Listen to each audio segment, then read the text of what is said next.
Բողոքը ուղարկված է, վստահ եմ, որ հասել է տեղ, մնացած ընթացակարգային հարցերը, երբ որ տեղեկություն ունենանք, ասենք։ Նկատի ունեմ դա ինչ ընթացակարգով է քննվելու, կոմունիկացիան արագ է լինելու, թե սովորական։ Չեմ կարծում, սովորական ընթացակարգով է գնալու, դա չեմ կարող ասել։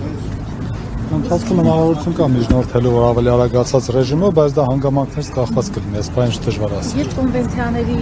մասով կարող եք ասել, դե այնտեղ նշված է։ Դրանք կապված մենք կապված առանձին քննարկում կկազմակերպենք, մանրամասն կներկայացնենք, էլի։ Կան դատավորներ, որ ընդհանրապես չեն ներկայացնում,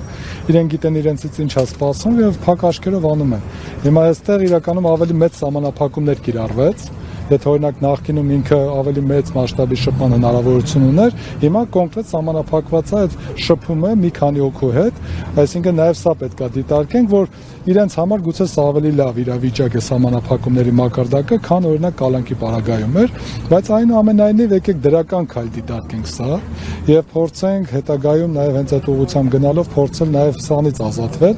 Այնպես որ միայն բացասականը չգնահատենք, այսօր ունենք դրական քայլ եւ այս դրական քայլը պետք է արձանագրենք ու հուսանք, որ հետագայում հենց այս նույն ինչպես պարոն Զորաբյանն նշեց, նույն այդ արտաքին ճնշումների եւ նաեւ այս հրապարակումների արդյունքում գուցե ինչ որ պահի հասնենք նաեւ լիարժեք արդարության, որ արդարացվի եւ ամեղությունը հաստատվի։ Պարոն Սարգսյան, ամեն դեպքում դատավորի վերջին հարցադրումը, թե արդյոք 2 տարին բավական չէ, որ 2 տարի 6 ամիս ժամկետ է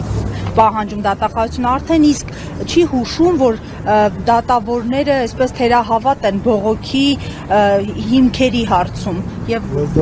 ռետորական էր այս հարցը։ Ես ձեզ վստահաբար ասում եմ, որ դատախազները նույնիսկ գիտեն, որ իրենց բողոքը ընդհանրապես բավարարման շանս ու հնարավորություն չունի, որովհետեւ այստեղ իրավաբանություն չկա, այստեղ պարզ փոքրիկ տրամաբանություն է, խոսքը գնում է ակնհայտության մասին, այսինքն որևէ մեկը չի կարող ընդհանրապես ասել, որ 2 տարի 6 ամիսը եւ 2 տարին իրար հետ համակցության մեջ ակնհայտորեն սա մեղմ է թե ծանր է։ Այստեղ ակնհայտ բառը չկա, իրան կարող են ասել մեղմ եւ ծանր, բայց ակնհայտ չի, որովհետեւ 2 տարի թե 2-6, բայց այստեղ այլ իրավիճակ ունենք, այնտեղ կան այլընտրանքային ոչ ազատություն զրկելու հետ կապված պատիժներ, որոնք որ եթե դրանցից բացի հենց ամենածանրն է կիրառվել ազատազրկումը, այս դեպքում ասելու ամենաակնհայտորեն մեր պատիժը նշանակել, սա ուղղակի աբսուրդ է եւ վստահ եմ իրենք սա մասին գիտեն, հարցի պատասխանել չկար, այնպես որ սա կարծում եմ ինչ որ մարտավարական առումով ներկայացած բողոք է։ Եվ միջազգային պրակտիկայի մասին հնչեց պարոն Զորաբյան եւ պարոն Սարգսյան, միջազգային պրակտիկան ինչ է ցույց տալիս կոնկրետ ծիսակատարությունների մասնակցելու հարցի առնչությամբ։ Չեն կարող բնականաբար նման նաև նախադեպ կարող է չգտնենք, երբ որ երկրի վարչապետը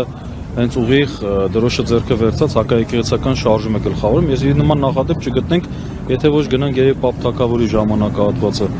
եւ այդ առումով բնականաբար կդժվարանամ ասեմ, բայց Հայաստանում այդ պրակտիկան կա, ես արդեն նշեցի, վերջերս նույնիսկ 1 ամիսը չի լրացել այդ դեպքից, երբ դատարանը տնային կալանքի տակ գտնվող քահանային թույլատրեց կիրակի օրերին մասնակցել անմա եւ սուրբ պատարագներին։ Այսինքն այդ նախադեպը մենք ունենք, ինչևէ, տեսեք, բոլոր դեպքերում Միքայել Սրբազանը գոնե իր տանը կգտնվի, վիրահատությունից եւ հիվանդանոցից դուրս գնալուց հետո գոնե իր տանը կգտնվի, բնականաբար արդեն իր առօրյայով եւ մենք այստեղ կարծում եմ փոքրիկ առաջընթաց ունենք։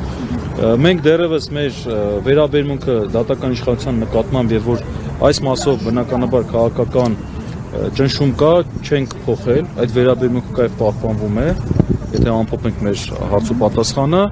այս փոփոխությունը համարում ենք, այս դրական փոքրիկ տեղաշարժը համարում ենք ընդհանուր հանրային եւ կարծում եմ նաեւ միջազգային կառույցների չերևացող ճնշումների արդյունք, որովհետեւ հասկացան, որ ակնհայտ պարզ երևում է, որ այստեղ խտրական վերաբերմունք է ցուցաբերվում, հաջորդիվ բնականաբար խնդիրներին կանդրադառնանք ըստ դրանց տեղատարափի։ Պարոն Սարգսյան, հավելելու բան ունեք այս առումով։ Մենք ասեմ, որ դա սահմանադրական իրավունք է եւ ավելի բարձր շեմ ունի, հետեւաբար այդ իրավունքի պահպանման համար պետք է միջոցներ ձեռնարկվի։ Այն որ ասում է, որ օրենքով նման կառուցակարգ չկա, օրենքով կառուցակարգ չլինելը չի նշանակում, որ իրավունքի խախտում պետք է լինի, հենց իրավունքը պետք է առաջնային լինի եւ եթե օրենքում չկա նման սահմանում, հետեւաբար արգելքել չկա եւ դատանը պետք է այդ իրավունքը ապահովի իր թույլտվությամբ։ Այստեղ կարծում եմ օրենսդրական որևէ խնդիր չկա եւ այդ իրավունքը կարող է եւ պետք է ապահովի։